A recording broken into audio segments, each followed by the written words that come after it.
അൻവർ റഷീദിന്റെ ചിത്രത്തിൽ മമ്മൂട്ടി, നിതീഷ് സഹദേവ്, ഖാലിദ് റഹ്മാൻ, ടിനു പാപ്പച്ചൻ എന്നിവരുടെ ചിത്രത്തിലും മഹേഷ് നാരായണന്റെ ചിത്രത്തിൽ അടുത്ത മാസം ജോയിൻ ചെയ്യും. അൻവർ റഷീദിന്റെ ചിത്രത്തിൽ വീണ്ടും മമ്മൂട്ടി. മെഗാ ഹിറ്റായ അണ്ണൻ തമ്പിക്ക് ശേഷം മമ്മൂട്ടിയും അൻവർ റഷീദും ഒരുമിക്കുന്നുവെന്ന് പ്രത്യേകതയുണ്ട്. മമ്മൂട്ടി നിറഞ്ഞാടിയ രാജമാണിക്യം എന്ന ചിത്രത്തോടെയാണ് അൻവർ റഷീദ് സ്വതന്ത്ര സംവിധായകനാവുന്നത്. മമ്മൂട്ടിയും അൻവർ റഷീദും ഒരുമിച്ച 2 സിനിമകളും മെഗാ ഹിറ്റുകളായി.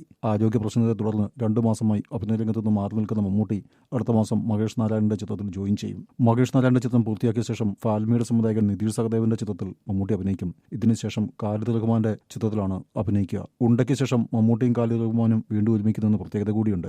ഇതിനുശേഷം ടിനു പാപ്പച്ചന്റെ ചിത്രത്തിലാണ് മമ്മൂട്ടി അഭിനയിക്കുക. സ്വാതന്ത്ര്യം, അർദ്ധരാത്രിയിൽ, അജഗജാന്തരം, ചാവേർ എന്നീ ചിത്രങ്ങൾ ഒരുക്കിയ ടിനു പാപ്പച്ചൻ ആദ്യമായാണ് സൂപ്പർ സ്റ്റാർ ചിത്രം സംവിധാനം ചെയ്യുന്നത്. ടിനു പാപ്പച്ചൻ ചിത്രത്തിന് ശേഷം മമ്മൂട്ടി അൻവർ റഷീദിന്റെ ചിത്രീകരണം ആരംഭിക്കും. അതേസമയം നവാഗതനായ ജിതിൻ കെ ജോസ് സംവിധാനം ചെയ്യുന്ന കളങ്കാവലാണ് മമ്മൂട്ടിയുടെ അടുത്ത റിലീസ്. മിക്കവാറും ഓണം റിലീസാകാനാണ് സാധ്യത.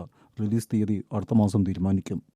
ടിനു പാപ്പച്ചന്റെ ചിത്രത്തിലാണ് മമ്മൂട്ടി അഭിനയിക്കുക. സ്വാതന്ത്ര്യം, അർദ്ധരാത്രിയിൽ, അജഗജാന്തരം, ചാവേർ എന്നീ ചിത്രങ്ങൾ ഒരുക്കിയ ടിനു പാപ്പച്ചൻ ആദ്യമായാണ് സൂപ്പർ സ്റ്റാർ ചിത്രം സംവിധാനം ചെയ്യുന്നത്. ടിനു പാപ്പച്ചൻ ചിത്രത്തിന് ശേഷം മമ്മൂട്ടി അൻവർ റഷീദിന്റെ ചിത്രീകരണം ആരംഭിക്കും. അതേസമയം നവാഗതനായ ജിതിൻ കെ ജോസ് സംവിധാനം ചെയ്യുന്ന കളങ്കാവലാണ് മമ്മൂട്ടിയുടെ അടുത്ത റിലീസ്. മിക്കവാറും ഓണം റിലീസാകാനാണ് സാധ്യത.